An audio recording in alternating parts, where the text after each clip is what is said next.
Students, एक बार फिर से हम आ गए हैं आपका जो है साइंस 2 का लेक्चर नंबर 3 लेकर। ये है हमारा चैप्टर नंबर 6 जो कि हमारा लेक्चर नंबर 3। आज इसके पहले हमने 2 लेक्चर पढ़ लिया। आई होप आपने वो सारा देखा होगा। तो मेरा आपसे यही रिक्वेस्ट है कि इस वीडियो को भी लास्ट तक ज़रूर देखिए। लाइक शेयर सब्सक्राइब करना बिल्कुल मत भूलिए, क्योंकि हम आपके लिए बहुत मेहनत से ये वीडियो बनाते हैं और हमारी मेहनत का फल केवल इतना है कि आप उसको लाइक कीजिए, कमेंट बॉक्स में कमेंट कीजिए और इसमें जो छोटे छोटे प्रश्न पूछे जाते हैं, क्वेश्चन किए जाते हैं, उसका आंसर ज़रूर करने की कोशिश कीजिए, ताकि पता चले कि आपने पूरा वीडियो देखा है या नहीं देखा है। ये सब आपके फ़ायदे के लिए है। तो चलिए मैं स्टार्ट करती हूँ। आज इसके पहले हम लोगों ने 2 जो है लेक्चर में ये पूरा इंट्रोडक्शन पढ़ा था। हमने जो है पढ़ लिया था टेरिडोफाइटा क्या होता है। पहले की हम लोगों ने पढ़ा था अबीजपत्री क्या होते हैं। इसमें 3 विभाग होते हैं। पहला था 3 विभाग में फर्स्ट वाला था थैलोफाइटा, सेकेंड वाला था ब्रायोफाइटा और थर्ड था टेरिडोफाइटा। फिर हमने बीजपत्री यानी कि अब हमें आज पढ़ना है बीजपत्री यानी कि बीजपत्री प्लांट्स क्या होते हैं। तो चलिए, जिन वनस्पतियों में प्रजनन के लिए विशेष ऊतक होते हैं, यहाँ पर जो बुक में आपके दिया है इसे बोलते हैं फेनेरोगैम्स। इंग्लिश में बोलेंगे फेनेरोगैम्स। और इसका एक बार रेडी करते हैं, फिर मैं आपको एक्सप्लेन करती हूँ कि जिन वनस्पतियों में प्रजनन के लिए विशेष ऊतक होते हैं तथा वे बीज उत्पन्न करते हैं। इसके पहले जो थे वो बीज उत्पन्न नहीं करते थे, लेकिन तभी उन्हें अबीजपत्री कहा वनस्पतियाँ कहा जाता है। देखिए अंतर समझिए। अबीजपत्री वनस्पतियाँ क्या थी कि अबीजपत्री समूह की वनस्पतियों के प्रजनन बीजाणु की सहायता से होते हैं, लेकिन बीजपत्री वनस्पतियों में प्रजनन के लिए विशेष ऊतक होते हैं और वे बीज उत्पन्न करते हैं। इसमें बीजाणु नहीं है, इसमें बीज है, इसीलिए इसको बीजपत्री बोला जाता है। इन्हें बीजपत्री वनस्पतियाँ कहते हैं। एक लाइन का सिंपल सा डेफिनेशन है कि जिन वनस्पतियों में प्रजनन के लिए विशेष ऊतक होती हैं तथा वे बीज उत्पन्न करते हैं, उन्हें बीजपत्री वनस्पतियाँ कहते हैं। इसमें प्रजनन प्रक्रिया के पश्चात बीज निर्मित होता है। बीज के अंदर भ्रूण के साथ संचित पोषक पदार्थ होता है, जिसका उपयोग भ्रूण के प्रारंभिक विकास एवं अंकुरण के समय होता है। बीज फल से ढका हुआ है या नहीं, इस विशेषता के आधार पर बीजपत्री वनस्पतियों का वर्गीकरण अनावृतबीजी व आवृतबीजी वनस्पतियों में किया जाता है। मतलब कि इस बीजपत्री वन प्लांट्स को 2 भागों में फिर से विभाजित किया जाता है। एक होता है अनावृतबीजी और एक होता है आवृतबीजी। क्या होता है? आवृतबीजी। ठीक है फ्रेंड, इस तरीके से जो है हम इसको 2 भागों में विभाजित करते हैं। तो यहाँ पे क्या है, बीज के अंदर भ्रूण के साथ संचित पोषक पदार्थ होता है। मतलब कि जो बीज होता है, जैसे बीज के ऊपर एक कवर होता है, जैसे आम का बीज ले लीजिए। आम के बीज में जब हम देखेंगे इसके अंदर जो बीज निकलता है वो एक हार्ड कवर से ढका हुआ होता है। तो जब आम का पौधा निकलता है तो ये अंदर जो बीज रहता है ढका हुआ होता है, उसी में क्या होता है, पोषक पदार्थ रहता है, संचित रहता है। और जब इसे जो है अंकुरण होता है, इसका अंकुरण जब होता है, या चने का देख लीजिए, चने का जब अंकुरण होता है तो उसके प्रारंभिक विकास के लिए जो ऊर्जा चाहिए रहती है वो उसको वहीं से संचित जो पोषक पदार्थ होता है, जिसका उपयोग भ्रूण प्रारंभिक विकास एवं अंकुरण के समय करता रहता है, ये ऊर्जा उसको वहीं से मिल जाती है। और ये बीज क्या होता है, फल से ढका हुआ होता है। जैसे आम है, फल के अंदर एकदम बीच में होता है। और ये बीज पत्री है, किस बीज फल से ढका है कि नहीं ढका है, ये 2 बातें इसमें बहुत इंपॉर्टेंट होती हैं। अगर बीज फल से ढका है तो वो जो है किस कैटेगरी में आएगा, और बीज फल से नहीं ढका है वो किस कैटेगरी में आएगा, इसके बारे में हम डिटेल में आगे पढ़ने वाले हैं। तो ये बात आपको समझ में आ जानी चाहिए कि बीजपत्री वो वनस्पतियाँ होती हैं जिसमें बीज पाया जाता है। ठीक है, और ये बीज जो है विशेष ऊतक के होते हैं और जो कि प्रजनन प्रक्रिया के पश्चात जो है ये बीज निर्मित होता है। तो आई होप आपको इतना समझ में आ गया होगा। ये 2 भागों में विभाजित होता है, अनावृत बीजी और आवृत बीजी। अनावृत बीजी को गैम्नोस्पर्म्स बोलते हैं इंग्लिश में। तो इस तरीके से जो है इस, और आवृत बीजी यहाँ पे है जिसे एंजियोस्पर्म्स बोलते हैं। तो चलिए देख लेते हैं गैम्नोस्पर्म्स के बारे में क्या होती हैं। जैसे कि यहाँ पे आप साइकस का एक प्लांट दिया हुआ है, जैसे आपने अपने परिसर के बगीचे में उपलब्ध साइकस, क्रिसमस ट्री, गुड़हल तथा लिली जैसी वनस्पतियों का परीक्षण कर उसकी तुलना कीजिए। दिखाई देने वाली समानता व असमानता के आधार पर सूची बनाएं। पहले देखी हुई अनावृत बीजी वनस्पतियों की इन वनस्पतियों में क्या अंतर होता है। तो यहाँ पे देखिए अनावृत बीजी समूह की जो वनस्पतियाँ होती हैं वो प्रायः क्या होती हैं, सदा हरित होती हैं, मतलब सदैव हरी रहती है। सदाबहार मतलब सदैव ये हरा भरा रहता है। बहुवार्षिक व काष्ठमय होती है, मतलब बहुत सालों तक जीवित रहती हैं और बहुत कठोर होती हैं। काष्ठमय मतलब कठोर होती हैं। सदाहरित मतलब सदैव हरी भरी रहती हैं। इन वनस्पतियों के तनों की शाखाएं नहीं होती, इसमें ब्रांचेस शाखाएं, जैसे आम में टहनियाँ होती हैं और अन्य जो है पौधों में टहनियाँ होती हैं, लेकिन अनावृत बीजी में टहनियाँ नहीं होती हैं। पत्तियाँ मिलकर चक्रीय मुकुट का निर्माण करती हैं। किसका निर्माण करती हैं? चक्रीय मुकुट का निर्माण करती हैं। इसमें नर व मादा अंग एक ही वृक्ष के अलग अलग बीजाणु पर्ण पर होते हैं, मतलब कि इसमें जो मेल और फीमेल का जो पार्ट होता है वो एक ही ट्री पर होता है, और ये लेकिन अलग अलग बीजाणु पर्ण पर होता है। इसके बीज आवरण रहित होते हैं, अर्थात यह फल धारण नहीं करते। इन्हें अनावृत बीजी कहते हैं।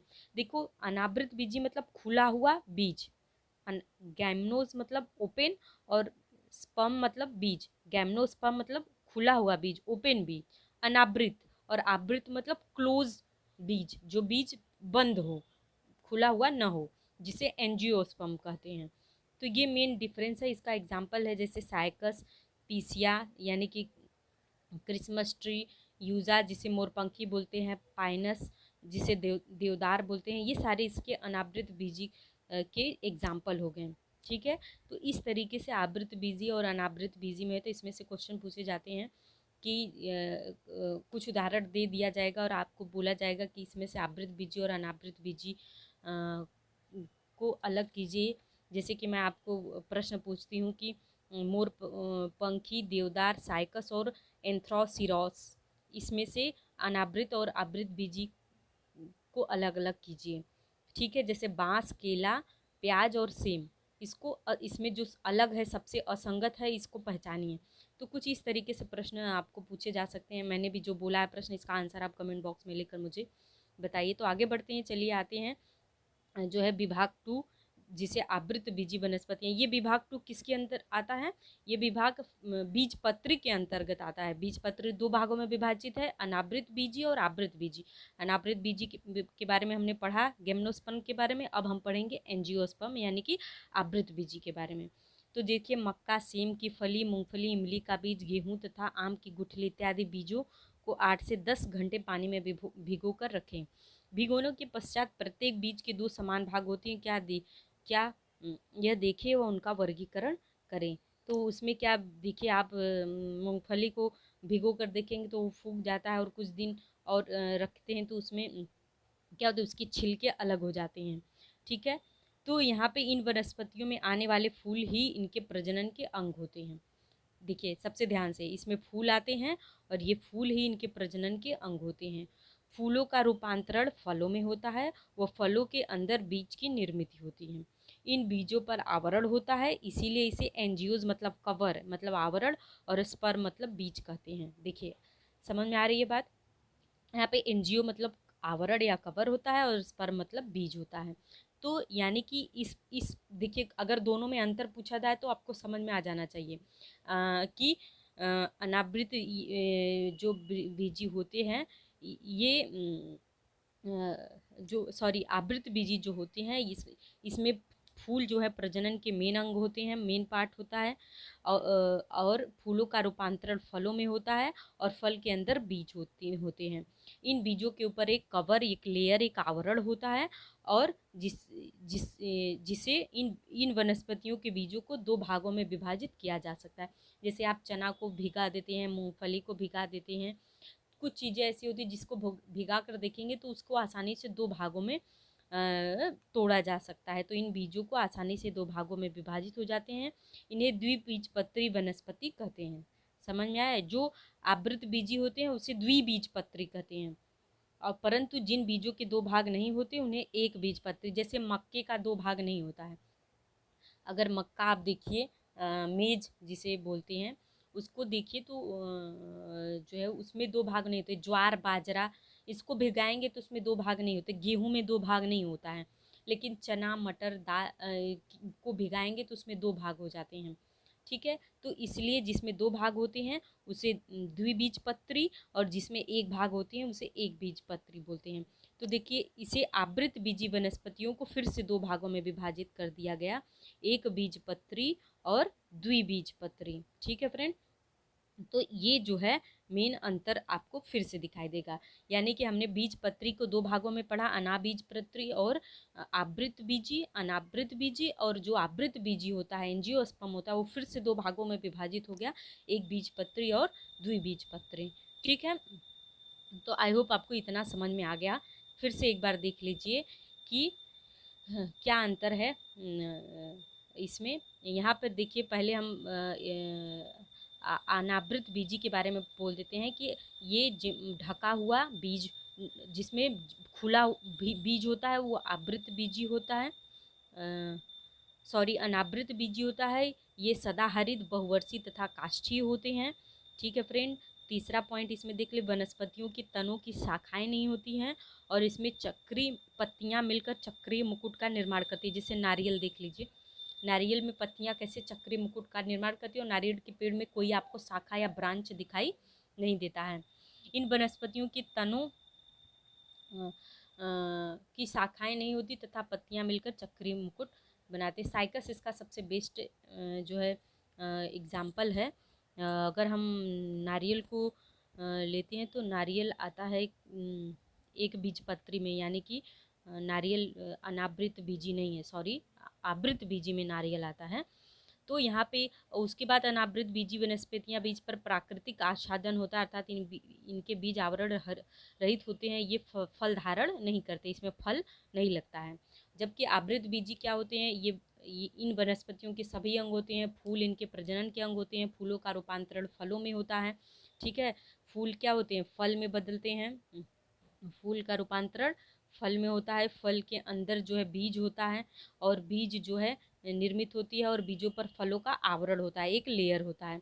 ठीक है, ये सब होते हैं, और इसको 2 भागों में विभाजित किया गया है, आवृत बीजी को, एक बीजपत्री और द्विबीजपत्री। तो आई होप आपको इतना समझ में आ गया होगा। तो यहाँ पे देखिए, अब हम पढ़ेंगे एक बीजपत्री और द्विबीजपत्री के बारे में। तो एक बीजपत्री प्लांट क्या होता है, ये हमारा लास्ट टॉपिक है, तो पढ़ के आपको एक्सप्लेन करके यहाँ पे ख़त्म कर देते हैं कि एक बीजपत्री के जो बीज होते हैं उसके 2 बीजपत्र होते हैं।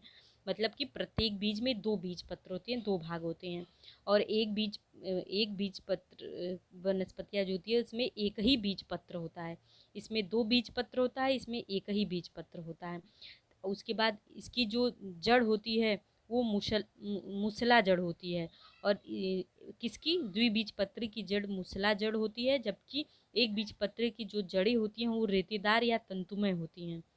ठीक है, उसके बाद तीसरा पॉइंट है कि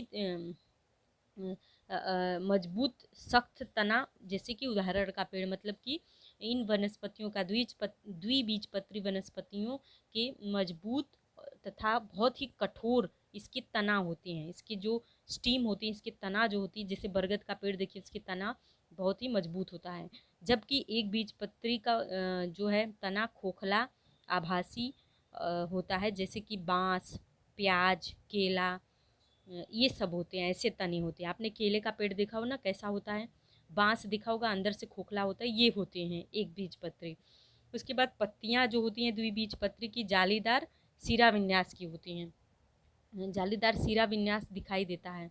ठीक है, जबकि एक बीजपत्री की पत्तियाँ जो होती हैं वो समांतर सिरा विन्यास दिखाई देती हैं, मतलब कि जालीदार होती है। जैसे पीपल का पत्ता देख लीजिए तो उसमें जाली जाली जैसी संरचना, आपको ऐसे ऐसे जाली जाली जैसी जो है संरचना दिखाई देगी। पीपल का पत्ता आप देख लीजिए, पीपल के पत्ते में आपको ऐसे ऐसे बहुत सारी जाली जाली जैसी संरचनाएं दिखाई देंगी। लेकिन जो समांतर होती हैं, जैसे बाजरे का, मक्के का पत्ता देख लीजिए, तो वो ऐसे बहुत लंबा, सामने से नुकीला और ऐसे रहता है और सेंटर में बस केवल एक लाइन जैसी आपको दिखाई देगी और इसमें जो है जाली जैसा दिखाई नहीं दिखता, तो इसीलिए इसको समांतर सिरा विन्यास बोला जाता है, जबकि द्विबीजपत्री की पत्तियों को जालीदार सिरा विन्यास बोला जाता है। इसके बाद फूल जो है 4 या 5 भागों वाला मतलब चतुर्भागी या पंचभागी होते हैं। मतलब फूलों में चतुष्ठीय या पंचस्तरीय सममित होता है, ठीक है। सिमेट्री जो होता है वो इसका ऐसा होती 4 या 5 होते हैं, जबकि एक बीजपत्री में 3 या 3 की आवृत्तियों में, यानी कि इन वनस्पतियों के फूलों में त्रिस्तरीय सममित होता है। मक्का, केला, गेहूँ, ज्वारी ये सब एक बीजपत्री के उदाहरण हैं। सूरजमुखी, सरसों, सेम ये सब क्या है, चना, ये सब द्विबीजपत्री के उदाहरण हैं। तो आई होप आपको समझ में आया। यहाँ पे देखिए आपको डायग्राम भी बनाकर दिखाया हुआ है, सरसों है, देखिए यहाँ पर ये सरसों है, सरसों का ये फल है और इसके सब ये सरसों ही है और ये मक्के का जड़ भी दिखाया हुआ है। इसकी जड़ देखिए कैसी है और इसकी जड़ कैसी है। मैंने बताया था ना कि इसकी जड़ क्या होती है, द्विबीजपत्री की जड़ क्या होती है, मुसला होती है, जबकि एक बीजपत्री की जड़ तंतुमय होती है, ठीक है। इसके बाद इसमें तना मजबूत होता है, थोड़ा हार्ड होता है, लेकिन इसका तना खोखला होता है।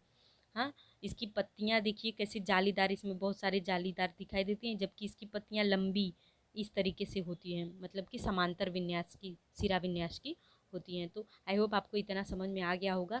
तो आज हम अपना जो है यहाँ पे देखिए वनस्पति जगत का वर्गीकरण दिया है, ये आप अच्छे से अपने नोटबुक में लिख लेंगे और इसको याद कर लेंगे अच्छे।